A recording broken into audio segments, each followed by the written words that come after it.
안녕하세요. 김호준입니다. 문재인 대통령의 한미 정상회담 전후로 많은 기사들이 쏟아졌죠.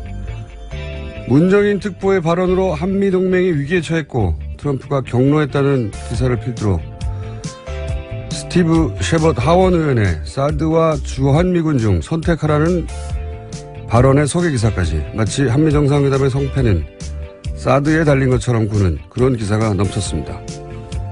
정상회담이 끝난 이후에도 김정숙 여사가 패션 외교를 했는데 배려 차원에서 미국을 상징하는 옷을 선보였다면 좋았을 거란, 그래서 아쉽다는 기사까지 읽고 나니 참 재밌습니다.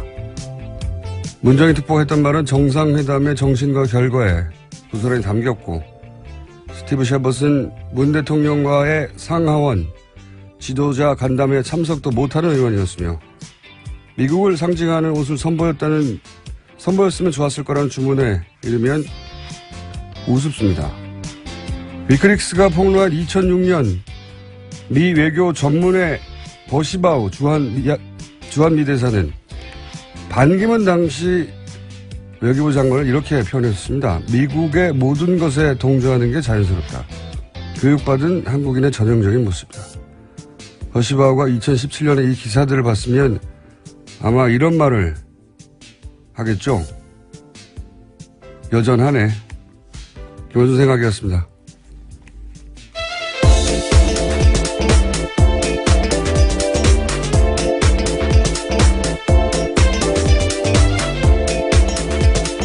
시사인의 김은지입니다.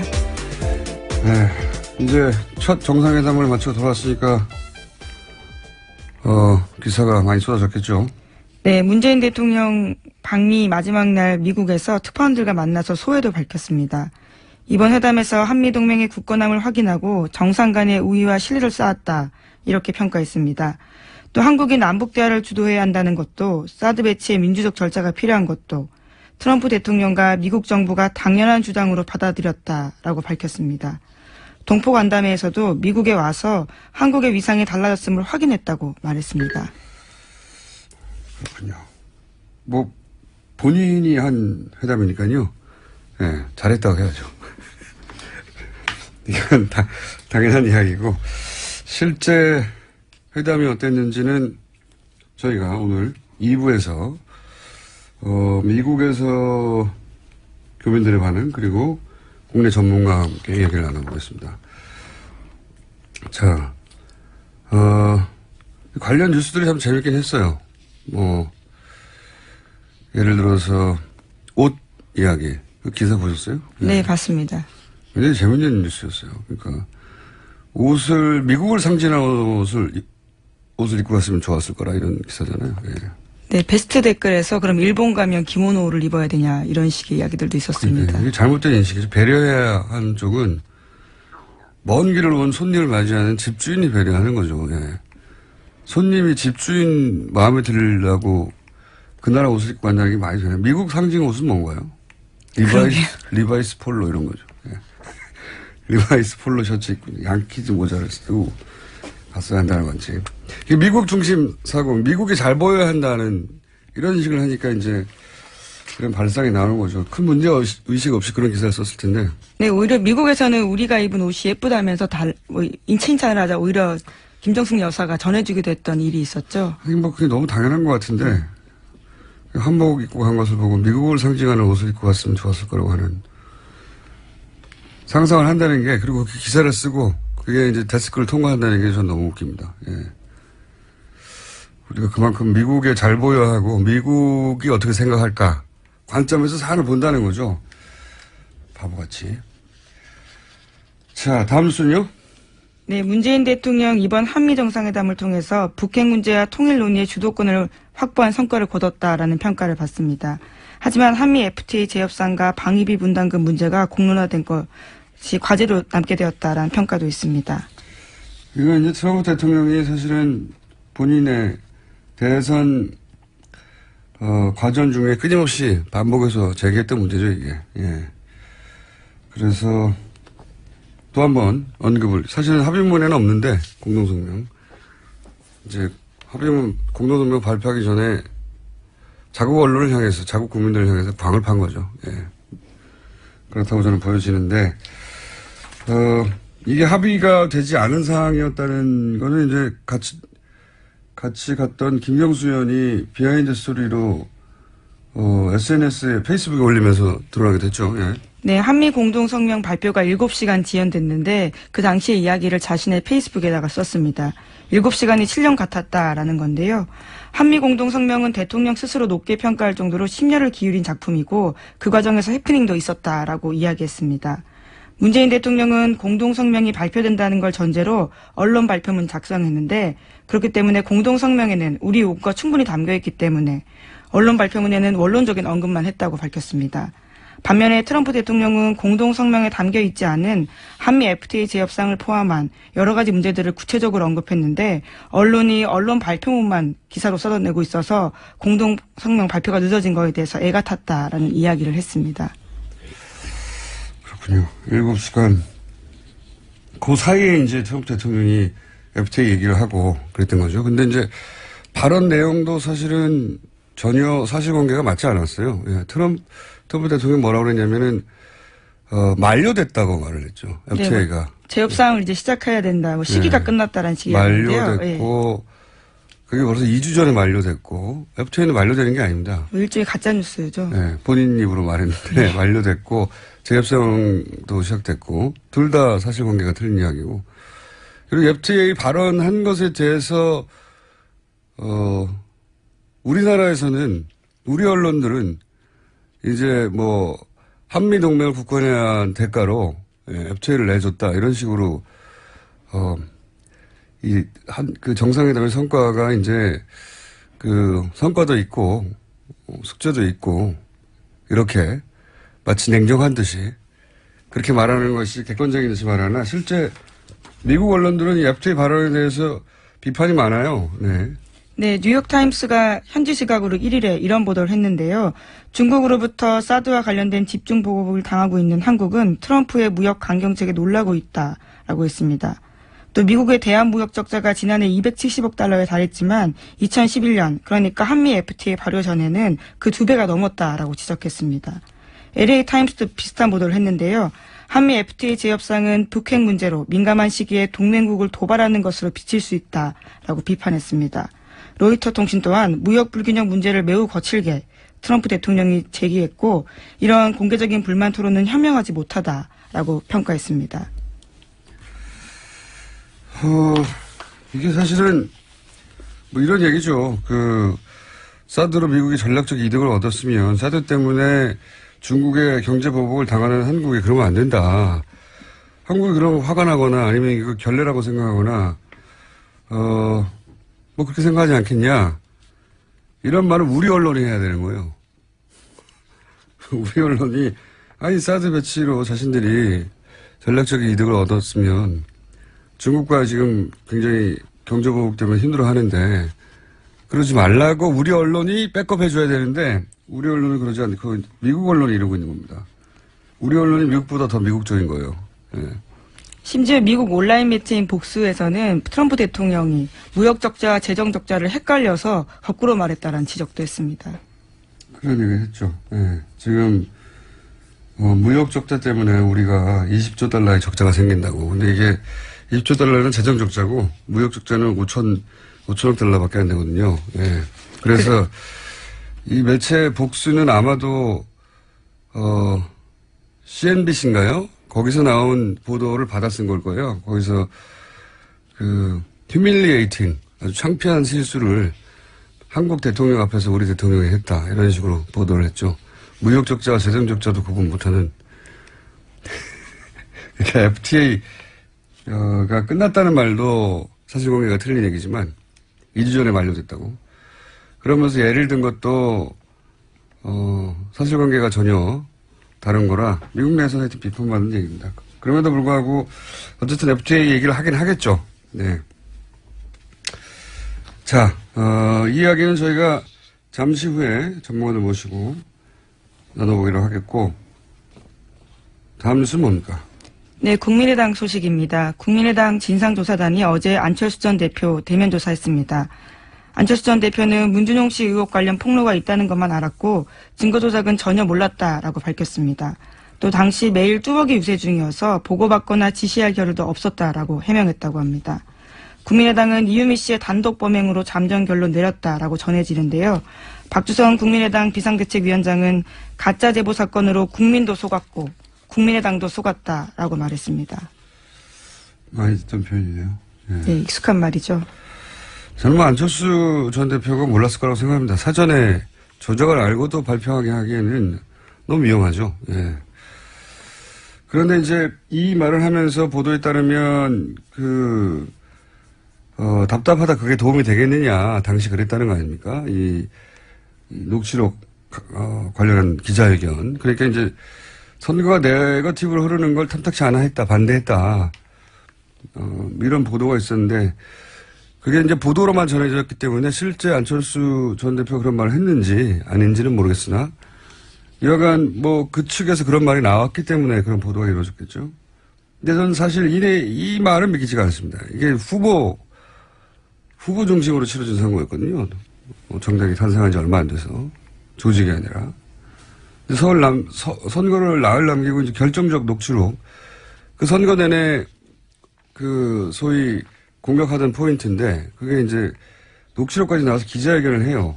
그런데 후보가 그렇게 답답해하고 도움이 안 된다고 토론을 하는데 사실상 반대했다는 건데 박지원 당시 대표는 그걸 기자회견 전에 알지도 못했고 그러면은 사인을 낸 거는 그걸 검증한 공명선거지원단 단장이 이제 이용주 의원인데 초선이에요. 부단장은 의원도 아니고.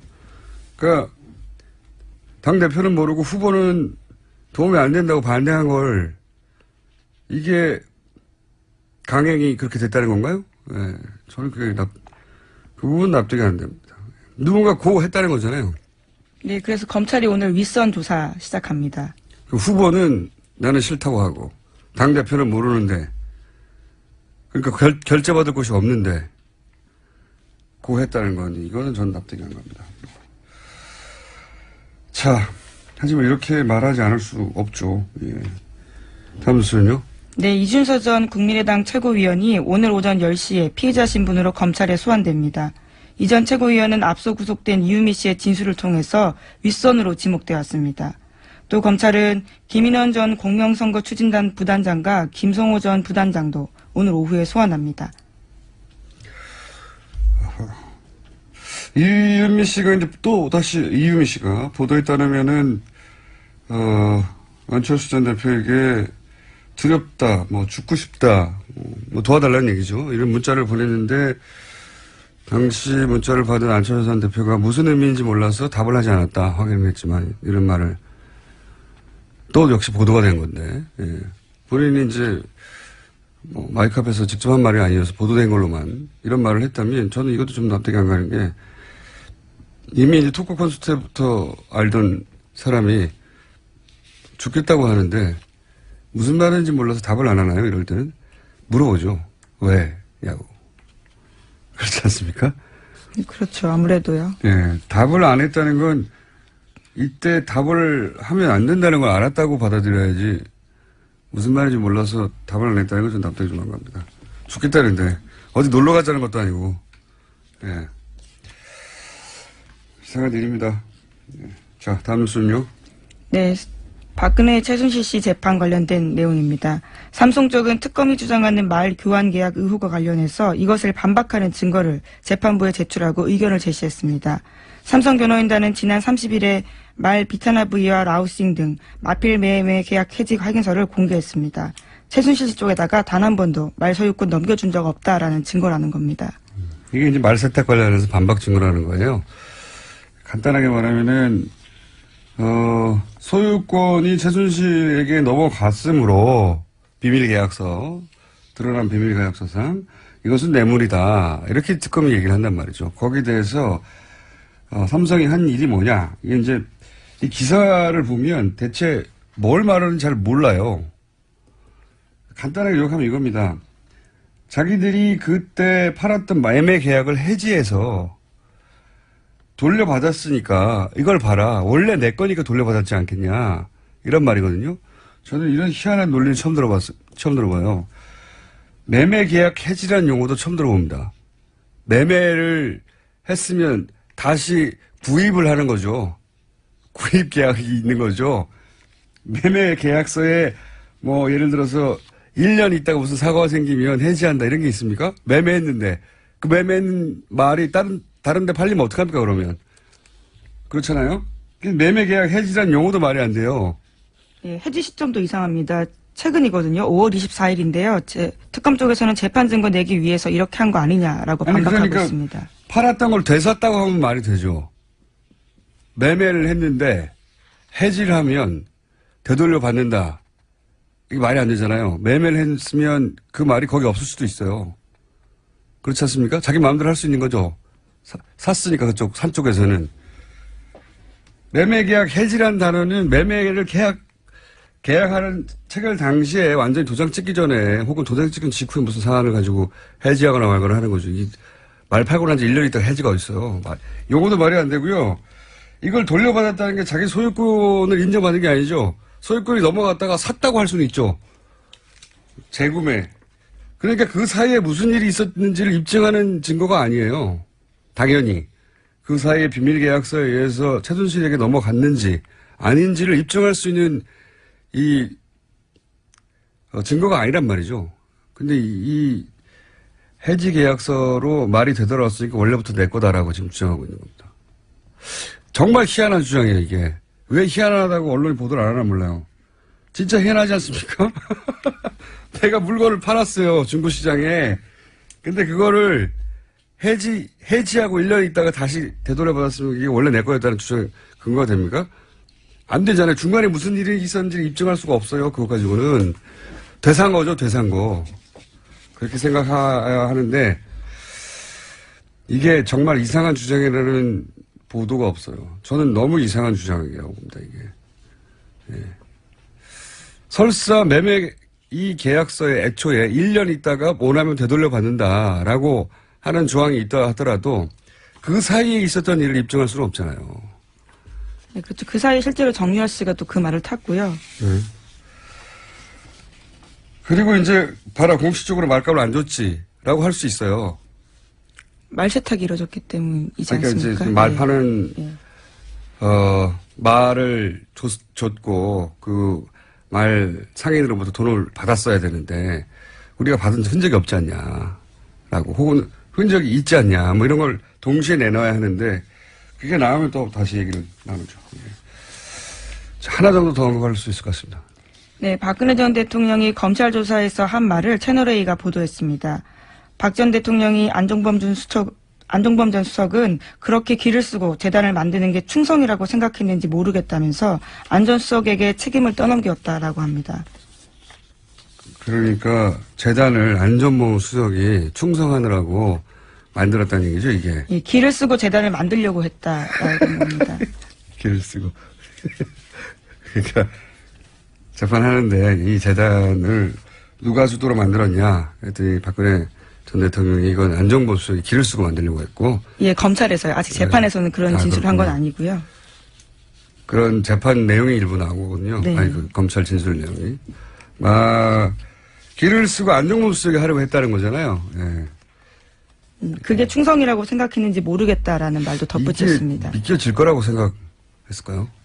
우선은 안종범 전 수석이 반박하겠죠. 안정보 수석이 그럼 대통령이었네요. 대통령이 야, 왜 그래? 그랬더니 네가 기를 쓰고 만들어야 돼. 정말. 이게 보통 이제 이 정도 일이 벌어지면 밑에 사람이 뭐라 해도 그건 내 책임이라고 하는 이제 리더로서의 워딩으로 이해를 구하는데 이런 것도 안정호 수석이 충성하느라고 했다는 거 아닙니까? 왜 그랬는지 모르겠다고. 기를 쓰고 만들려고 했다고. 재단을. 참 이상했다고. 오늘 여기까지 해야 되겠습니다. 지금까지 시사인의 김은지였습니다. 감사합니다. 문재인 대통령 방미 중 상하원 의회 지도부와의 만남이 있었습니다. 이 자리의 의미는 무엇이고 그리고 성과는 어땠는지 이 만남을 지원했던 한인 유권자센터 김동석 상임이사 전화로 연결되어 있습니다. 안녕하세요, 이사님. 안녕하세요. 네. 뉴욕입니다. 네. 그래서 살짝, 막아뜹니다. 자, 이 상하원 의회 지도부와의 만남이 2시간 정도 이어졌다고 한국에는 보도가 됐습니다. 우선, 이 정상회담 전에 상하원의 의회 지도부와 간담회를 추진하셨고 실제 간담회가 이루어졌는데 이 간담회가 이루어진 이유가 뭡니까? 그리고 추진하신 이유가 뭡니까? 사실 뭐 다 아시겠지만 트럼프 대통령 예측하기가 굉장히 어려웠고요. 예. 그다음에 의회하고서의 간격이 굉장히 아직까지 넓습니다. 그러니까 대통령과 의회. 예, 대통령하고 교류 이런 친밀감이 없기 때문에 그런데 아시겠지만은 아베 총리도 그랬고 시진핑도 그렇고 트럼프 대통령이 되자마자 와가지고 대통령만 만나고서 갔기 때문에 일방적으로 트럼프 대통령의 얘기만 듣고 갔던 이런 전례가 있기 때문에 네네. 이번에 의회를 간 거는 의회에서 한번 이제 새 대통령이 이렇게 선을 보이는 것이 훨씬 유리할 수 있고 또 그런 것들이 이 관례를 보면은 의회 방문의 결과가 정상회담에 영향을 주기 때문에 굉장히 좋은 일정이었다고 이렇게 생각이 들었고요. 그다음에는 사실 상하 의원들한테 관심이 집중돼 있었습니다. 의원들도요. 왜냐하면은 탄핵 정국 촛불 이런 걸 통해 가지고 새 대통령이 나왔는데 막연하게 한국의 새 대통령이 이러한 정국에서 과거 노무현 대통령 쪽 사람이었던 이 정도로만 알려져 있고 그런 상황이었는데 이렇게 됐을 때에 대통령이 의회 지도부하고서 대화할 수 있는 자리만 생기면은 이건 좀 정상회담에 큰 영향을 주고 좋은 전략이 되겠다 이렇게 해서 먼저 의회를 방문하게 됐고요. 결론적으로 다 정말 그렇게 되고서 아주 성공적이었다고 이렇게 평가가 되고 있습니다. 그렇군요. 한미 정상회담을 이해하려면 이제 워싱턴의 눈으로 봐야 한다고 평소에도 쭉 말씀하셨는데 백악관과 의회가 그러니까 트럼프 대통령과 미 의회가 사이가 그렇게 좋지 않았다. 잘 몰랐다. 그렇게 말씀하셨지 않습니까? 그렇습니다. 거기에 책임이 있을 것도 아닌데, 제가, 워싱턴 눈으로 보자 하는 건 지금 워싱턴이 그냥 다른 나라에서 볼 때는, 정상끼리의 만남이라는 걸로만 일반적으로 보여지는데, 워싱턴에서는 지금 권력이 크게는 백악관하고 의회 2개가 평소에 있는데 지금은 백악관하고 공화당하고 민주당, 이렇게 세 권력 주체가 있다고 해도 틀리지가 않습니다. 그런데 이럴 때에 대통령이 의회를 방문하면은 워싱턴 의회도 지금 여당과 야당이 같이 앉기가 너무 힘듭니다. 같이 앉는 자리가 별로 없는데 이게 만일에 다른 나라 정상이 의회에 들어와서 양당 지도부가 그것도 상원 하원 다 앉는다 그러면은 한미 간에 현안이 돼 있던 거를 허심탄회하게 이야기할 수가 있는 기회가 되겠다. 왜냐하면 트럼프 대통령은 별로 다른 사람 얘기를 듣지 않고 듣는다 그래도 그거와 관계없이 일방적으로 계속 얘기를 해대는 스타일이기 때문에 의회에 들어가서 현안을 놓고서 미국의 지도부들하고 얘기하는 자체가 의회는 굉장히 안정적이고 또 상식적인 대화가 다 되는 거기 때문에 그렇기 때문에 이번에 그런 전략이 잘 맞아떨어진 것 같아요. 상원, 하원 지도부가 전원이 다 동원이 돼서 저희는 사실 새 대통령이 됐기 때문에 상하 양원 합동회의 연설을 추진했었습니다. 근데 워낙 시간이 없었고, 그 다음에 이 의회가 양당이 너무 정파적이기 때문에, 가능성을 점점 갖기가 어려웠었는데, 한 2주 전에 문정인 특보가 다녀가시면서 좀 발언을 하신 것 때문에 굉장히 관심이 쏠리게 됐습니다. 오히려 더. 그러다 아시겠지만은, 그 다음에 미국 시민이 북한에 억류돼 있다 나와가지고 6일 만에 또 죽었어요. 의회에서 아주 굉장히 강경한 분위기가 조성이 됐고, 그렇기 때문에 더욱더 한국의 새 대통령에 대한 관심이 집중돼 있으니까 의회에 대통령이 되니까 의회 지도부가 관심을 많이 가서 다 모이게 됐습니다. 정말 예. 그 공화당, 상원 공화당 지도부다, 하원 공화당 양당의 지도부가 다 와가지고 굉장히 오랫동안 진짜 이례적인데 한 1시간씩 네네. 하원 1시간, 상원 1시간 대화를 했습니다. 그러니까 지금 그 워싱턴 분위기에서 상하원 지도부 모두 그리고 상하원의 공화당과 민주당 모두가 함께 모여서 1시간씩 이렇게 대화를 한다는 것은 굉장히 이례적인 거라는 거죠. 그렇습니다.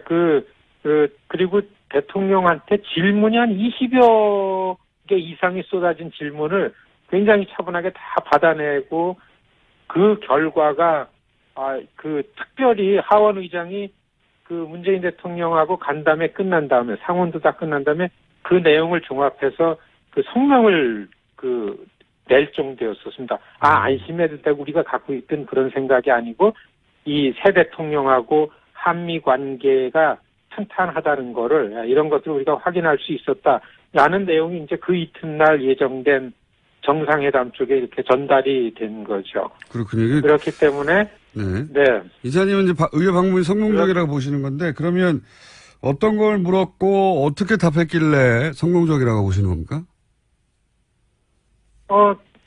그 정상회담 준비하는 과정에서는 어떻게 해서든지 사드 문제는 현안으로 얘기하지 않기로 이미 준비가 돼 있었습니다. 네. 그런데 그럼에도 불구하고 북한 문제가 갑자기 굉장히 긴장되게 올라오는 바람에 의회 내에서는 또 워싱턴 그 전문가들 속에서는 그럴수록 사드가 빨리 배치가 되고 이래야 되는데 한국 정부의 반응이 좀 탐탁지 않다만 이런 분위기가 있었었는데요. 역시 시작하자마자 제일 먼저 질문한 사람이 하원 군사위원장이 네. 대통령에게 사드 관련한 의견을 질문을 했습니다. 그리고 폴 라이언 의장도 그 문제를 짚었고요. 그 다음에 상원의 린지 그레이엄이라는 의원도 그 사드 관련한 그걸 짚었습니다. 그런데 문재인 대통령의 답변이 이 국민들을 납득하는 거는 민주주의 방식인데 촛불도 미국식 민주주의에 의해서 촛불 국민이 직접 참여해가지고 대통령이 된 난데 이런 절차적인 면이 분명히 있다라는 걸 알고 사드가 합의된 사항인데 번복할지도 모른다는 의구심은 갖고 있지 않아도 된다. 이런 질문에 오히려 맥손베리라는 하원 군사위원장입니다. 네네. 이분 별로 이런 데 안 나오는 분인데 그거를 알고서 그렇게 입장을 가져주고 설명이 고맙다라는 땡큐 커멘트도 할 정도고 그랬고요.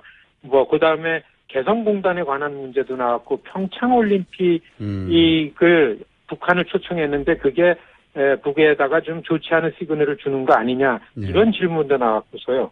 그다음에 북한이 무기 생산한 게 어떻게 팔려나가는 거에 대해서 알고 있느냐, 중국의 역할을 어느까지 생각을 하고 있느냐, 굉장히 많은 대화가 잘 되기 때문에 아마 의원들이 다 허심탄회하게 대화를 하고 이렇게 가지고 전반적인 게 여기서 많이 한미 관계 특히 새 대통령에 대한 미국 의회에 갖고 있던 생각들이 여기서 많이 걸러지는 이런 과정이 됐고 그렇기 때문에 저는 좀 이 의회 방문이 참 잘 된 거다 이렇게 보여졌습니다. 보게 됐습니다. 그렇군요.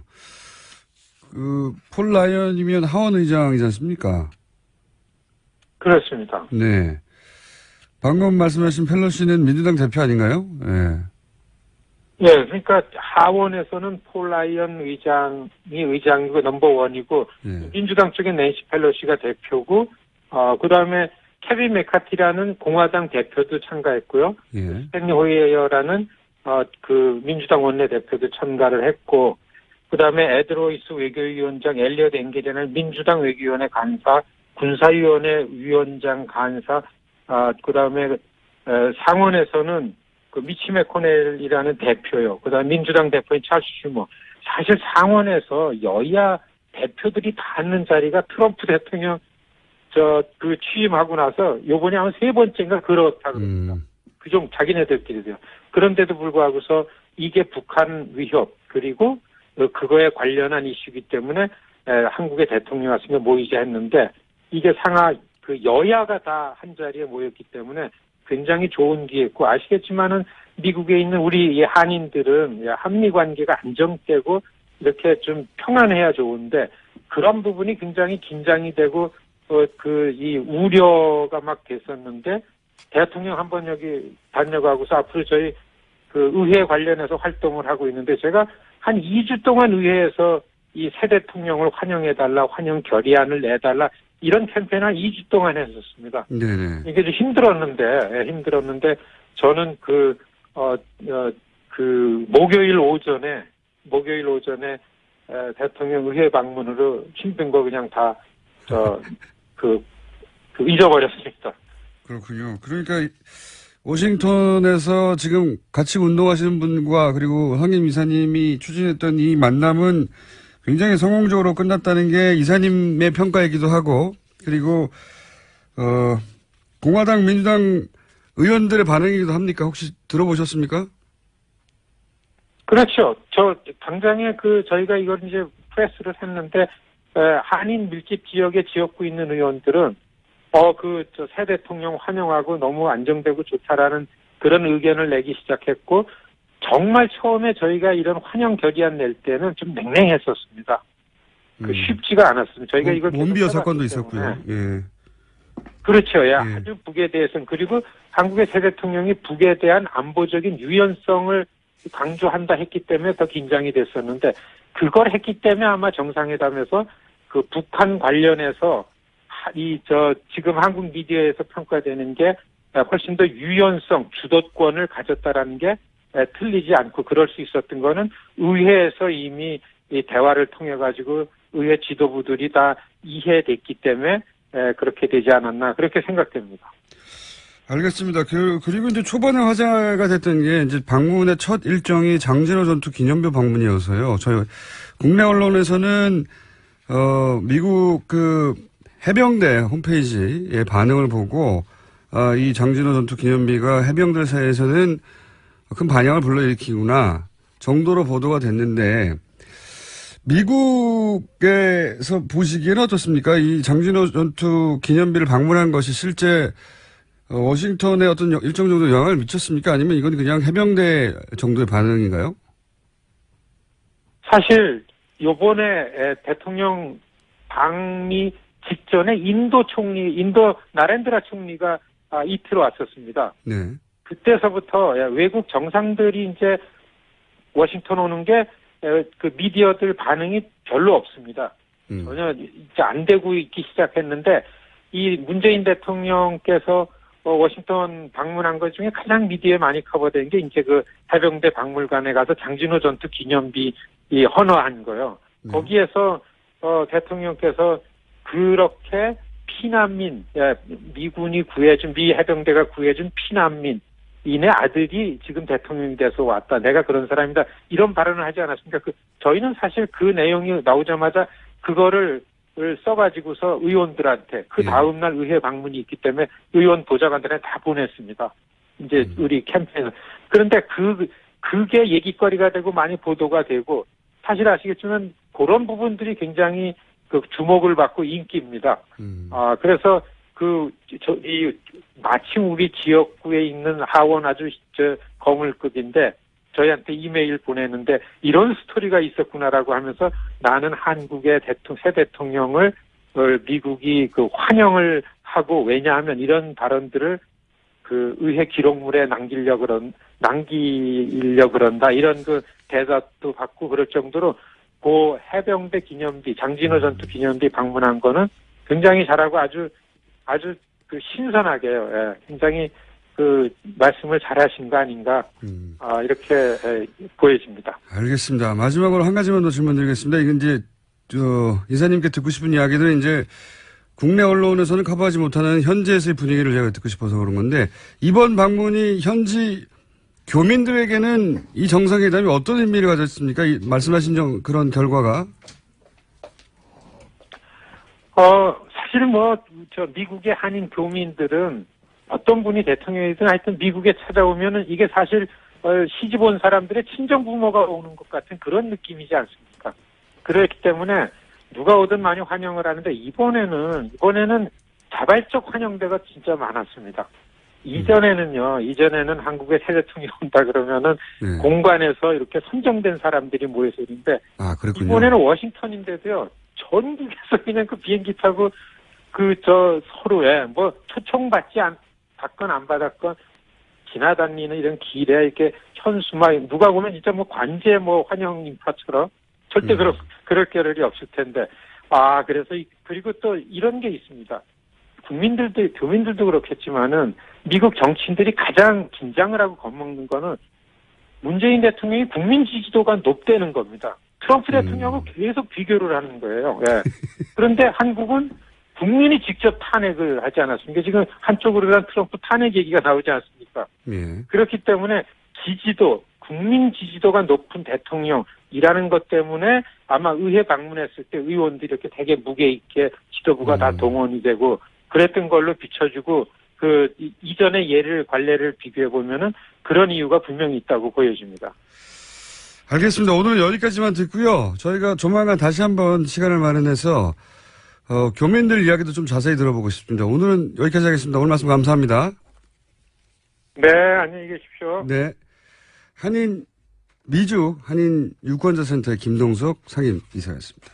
대표 전문가 아산정책연구원의 김주현 박사님 나와 계십니다. 네. 안녕하십니까. 안녕하세요. 네. 늦어가지고 헐레벌떡 방금 들어오셨어요. 원래. 많이 막혀요. 청취자분들 빨리 준비하셔야 됩니다. 원래 저랑 같이 이 방송을 시작했어야 되는 건데, 네. 앞에 내용을 전혀 못 들었어요. 네. 김동석 이사님 말씀은 이제 우리 언론에서 이제 여야, 그러니까 공화당, 민주당 다 포함된 의회 지도자 간담회 2시간에 대해서 네. 그게 어떤 의미를 갖는지 이제 크게 보도가 안 됐는데, 그럼 있었다. 네, 이게 잘 진행됐다 정도였지. 근데 김동석 상임이사 미국에서 이 의회 만남을 계속 추진했고 밀었던 그런 운동을 했던 이분의 입장에서 보자면 여야 공화당 민주당 지도부가 한 번에 다 모이기도 굉장히 힘들고 실제 대표나 하원 의장이나 주요 인사들이 왔고 그리고 그렇죠. 집중적으로 질문 공세를 공격적으로 했는데 원베어 사건도 있고 해서 네. 그리고 이제 북한과 유화적인 제스처를 취한다고 하니까 미국과 전혀 다른 방향으로 갈까 봐. 근데 실제는 굉장히 답변도 잘 됐고 네. 그래서 대단히 성공적이었다. 미국에서 보기에는 교민들이 보기에는. 그 부분부터 똑같이 평가하십니까? 네, 저도 굉장히 좋았던 것 같고 일단 모였던 사람들 몇몇이 저는 이제 하원도 봤지만 상원이 사실은 외교 안보 쪽은 더 힘이 세거든요. 네, 상원 그래요? 보면은 그 하원은 이제 보통 일반 사람들의 생활을 예산 경제 문제, 그렇죠. 세출 세입 소상공인 그렇죠. 간 이제 인디비주 약간 개인들의 어떤 삶을 좀 봐야 되는 거고 상원 좀 거시적인 시각에서 네. 나라를 이끌어라 외교 만든 안보 같은 거라서. 것들. 예. 네, 그래서 보면은 맥케인이라든지 밥 코커 지금 외교위원회 이제 위원장이고 미치 메커넬 공화당의 이제 상원 대표. 그래서 다들 많이 모였더라고요. 그래도 한 자리 라이언은 넘버원 아닙니까 사실 차기 주자. 라이언이 예. 하원에서의 하원 의장으로 이제 넘버원이죠. 그렇지만 아니 차기 주자로도 넘버원 아닌가요? 차기 주자로도 얘기가 나왔는데 몸이 좀 아프다는 얘기를 들었어요. 저는. 네. 그래갖고 그런 디테일한 것까지. 어쨌든 유력 인사들이죠 다. 그럼요. 네. 정말 유력 인사들이고. 근데 구체적인 대화 내용 일부만 나왔는데. 네. 제가 그 자리에 있었던 사람한테 간접적으로 들었는데 투표를 굉장히 잘했다. 네. 잘해서 자기가 깜짝 놀랐다. 근데 깜짝 놀랐다고 하는 분의 평소 실력이 약간 의심스럽긴 하지만 대답을 굉장히 잘했다는 평가를. 혹시 예전분하고 비교해갖고 깜짝 놀란 건 아닌지. 저는 CSIS 그걸 봤었거든요. 나중에 우리가 계속 저희 예. 방송에서 욕했던 마이클 그린 친일파 이러면서. 예, 이렇게 친밀한, 그러니까는 문재인 대통령한테 굉장히 친근한 청중은 아닌데, 네. CSIS 연설을 하고 그다음에 Q&A가 있었어요. 네. 질문하고 응답. 연설을 아주 좋았어요. 저 연설도 연설까지는 굉장히 봤어요. 좋았죠. 예, 네. 연설도 좋았고, 그다음에 이제 응답하는데. CSIS는 외교 안보 미국 싱크탱크. 그렇죠. 워싱턴에서 넘버원이라고 하는. 그래서 대통령이 직접 갈 정도에. 예. 그럼 친일파라고 제가 계속 뭐라고 했던. 거기 예. 일본에서 돈을 많이 되니까. 그렇죠. 거기 예. 이제 돈을 많이 받으면 친일파가 돼요. 아니 돈 주는데 어쩌겠어요. 그러면은. 어쨌든.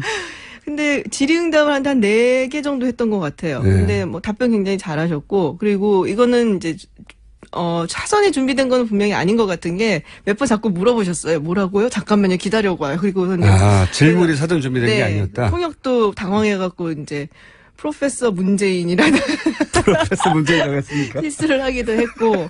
근데 제가 대부분 프로페서가 오는 자리니까 거기가. 근데 아니 문정인 특보하고 이제 헷갈린 거예요. 그렇군요. 예. 그리고 그래서 제가 그 예전에 그 박근혜 전 대통령 때의 그 클립 다시 한번 봤어요. 네. 그거는 이제 딱 준비된 티가 좀 많이 나더라고요. 질문을 미리 받아갖고. 아니, 국내에서도 기자들이 청와대 안에서도 준비된 질문 아니면 안 하는데 거기까지 가가지고서야 뭐. 그렇죠. 그래서 글쎄 뭐 응답이 굉장히 좋았어요. 제가 듣기에는. 그리고 굉장히 강력하게 이야기를 했고 뭐 여러 가지 이제 미국 측에서 특히 이제 CSIS 같은 그런 보수적인 성향을 가진 곳에서 보기에 약간 미심쩍다. 뭐 이런 부분에 대한 얘기를 굉장히 단호하게 대답을 잘 하셨어요. 본인이 보시기에. 네. 이건 어떻습니까? 제가 이제 장진호, 저는 개인적으로 굉장히 성공적인 출발이고 상징적인 출발인데, 미국의 해병대 홈페이지에서 크게 반응하는 거 위에, 네. 그리고 지금 제가 방금 김동서 상임이사를 통해서 들은 이야기로는 미국 측 반응이 좋다, 현지에서. 요 정도 얘기밖에 나오지 않아서, 저는 이 첫 출발이 나머지를 부드럽게 풀어가는데 굉장히 중요한 역할을 했다고 생각하거든요. 평가를 그렇죠. 좀 해주세요. 저도 굉장히 인상적이었고 연설이 또 굉장히 좋았잖아요. 그러니까 문재인 대통령의 강점이 그건 것 같아요. 그 조곤조곤 사람을 감동시키는 게 있어요. 미국 사람들한테 먹힙니까 이게? 그럼요. 굉장히 진정성. 또 요즘 같은 시대는 얼마나 먹히겠어요. 자기 대통령에 좀 이렇게 비교를 해보면. 자기 대통령을 비교. 그리고 이렇게 뭐랄까 좀.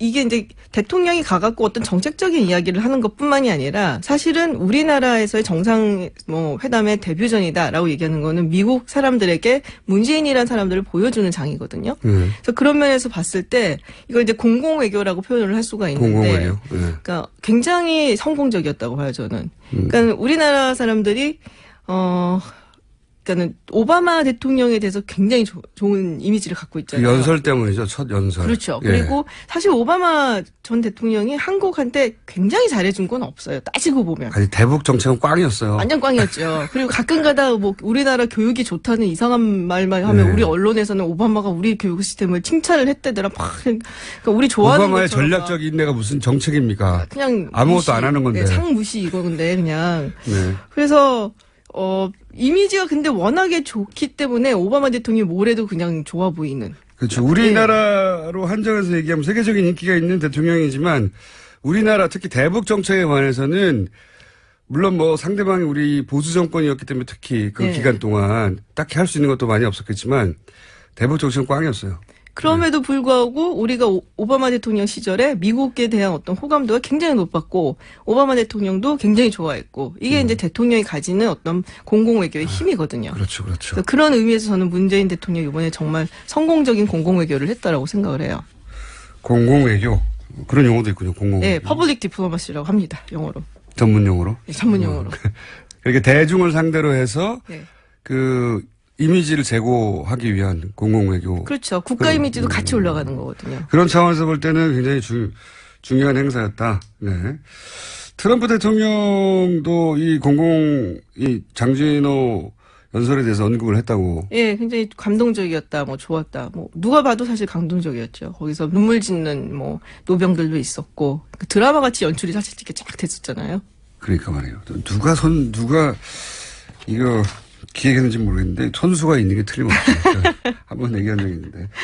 자, 그 외에, 이번 정상회담의 성과 3가지, 그리고 네. 남은 과제, 이런 얘기를 쭉 해야 되는데 1분도 안 남았네요. 그렇기 때문에 원래 2부로 예정돼 있던 시간을 저희가 3부까지 조금 치고 들어가는 걸로 하고 그럼 남은 3부에서는 이 시간 이어가겠는데 앞으로 나올 얘기는 3대 잘한 점 그리고 요런 점들은 남았다. FTA 얘기도 좀 해야 될 것 같고요. 네. 네, 지각을 하셔가지고 시간이 늘어났습니다. 사실은. 이런 분량 늘리는 방법이 있군요. 네. 자, 저 2부 여기까지 하겠습니다. 3부에서 다시 뵙겠습니다. 뉴스공장 김호준입니다.